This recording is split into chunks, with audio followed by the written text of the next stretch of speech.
Hi, I'm Josh, your English learning guide, and welcome back to English Hacks. This is the first video in the English Hacks pronunciation course, and today we're going to be talking about a lot of the basic concepts and terms or vocabulary that you need to know in order to understand a lot of what we are going to be talking about. Now, as you can see on the board, there's quite a lot of stuff, but it's okay. It's not as bad as it looks, and we're going to be going through this step by step. Now, the main three areas of learning pronunciation and training your ear are rhythm and intonation, the basic sounds, and connections or linking between words and sometimes inside of a word. Okay, so how we're going to go through this is we're going to start here because everything here is interconnected, and these are some core important terms that we need to talk about before we get to these other areas, but this has some of the most important core information that we need to start with. So, basic sounds. The basic sounds refer to the individual sound units, not words, but just a basic sound, such as O. Okay, so we have the sound O, which is also the name of the letter. It's the letter O. Okay, that works out nicely. Now in English, as we'll talk about in a second, this letter could represent different sounds depending on the word. We'll come back to that in a second. But that is an example of a basic sound. Another example would be T, or S, or Sh. Notice in English, we tend to spell this sound SH with two letters, but it's just one sound. This is how we usually represent that sound in writing. So we have two types of basic sounds in languages generally. We have vowels and we have consonants, and this is definitely true in English.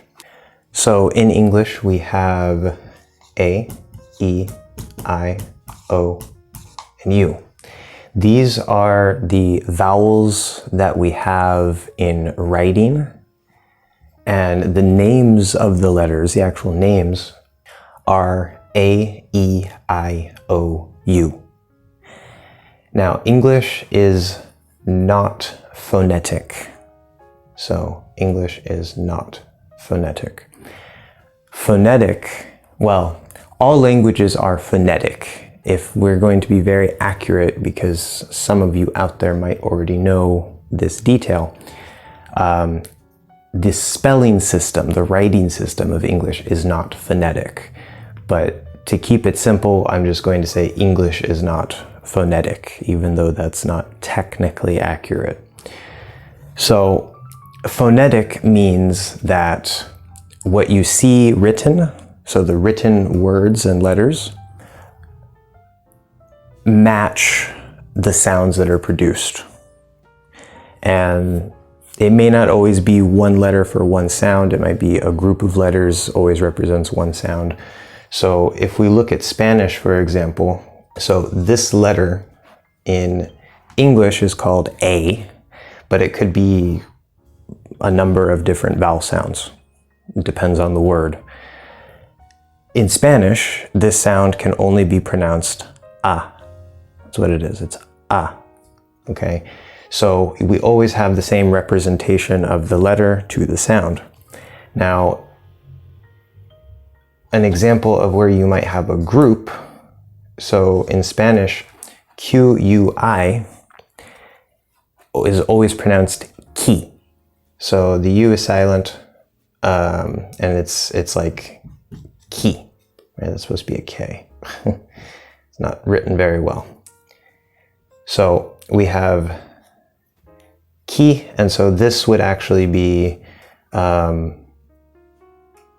this isn't a sound, a basic sound, this is actually k and e, But the point here is that it's phonetic still, because this combination QUI is always pronounced ki.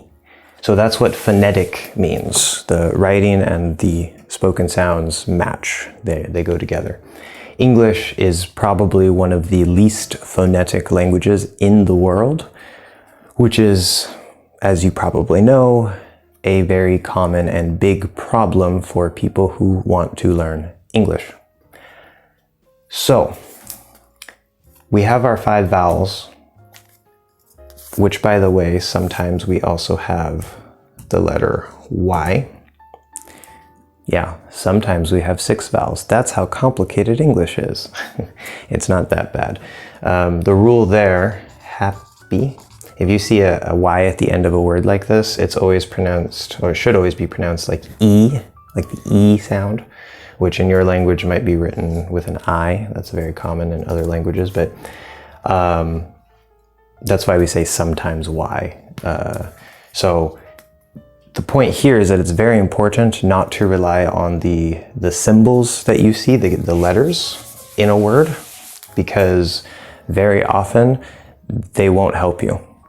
That's why we're going to learn a lot of all this stuff so that you can figure out exactly what's what. So a vowel is sort of open. There's some sort of opening. Even if the mouth is kind of closed, E, there's not much air restriction, right? E, a, o. There's some sort of openness in the mouth, where a consonant are things like t, s, sh, l. Okay, so you have some sort of either actual touching of the tongue to part of the mouth, or maybe your lips close, like in M, we let the sound go through the nose. It's a nasal sound. Nasal means related to the nose. And you're in some way restricting or manipulating, changing the airflow. In the case of sh, we're not actually touching, or s, same thing, we're not actually touching, but we're restricting the air in a way that it creates this particular sound. Okay, so that's a vowel and a consonant. Vowels are more open. Consonants tend to be more restricting of the airflow. And English is not phonetic, so we want to focus on sound, not spelling. Very important. More on that as we go through the course and a little bit in this video. However, there are some common spelling patterns that represent certain sounds, and vowels are the biggest problem. Consonants are generally pretty consistent. Usually if you see an R, it's going to be With the consonants, usually what you see is what you get. There are some that don't quite work that way, like the T, especially in American English. This is probably the most problematic consonant in English in general, because sometimes it could be a T, sometimes it could be a D, sometimes it might be ch. So we'll talk about all that as we go through this course. It's not as bad as it seems. It's actually pretty simple. You just have to understand what's going on. So there are common spelling patterns for the vowel sounds. So for example, A, W, usually this W will be silent, and it just tells us we have to use the ah sound, which is one of the sounds we'll talk about later in the course. Now that's not the only way to spell ah. For example, we have the word on, which is O and N, so in this case it's represented by an O.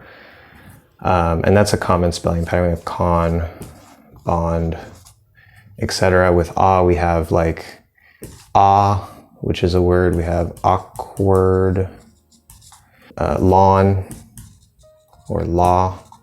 Okay, and we'll talk about all those details later. As we go through each vowel sound and the consonant sounds when necessary, I will give you these common spelling patterns, which will help you a lot. But there's always exceptions, well, almost always exceptions in English, and sometimes it doesn't quite work, but they do help a lot for a non-native speaker. Okay, next up, now that we've talked about this basic sound stuff, let's talk about these important words that we need to know in order to get here, here, and tie it all together.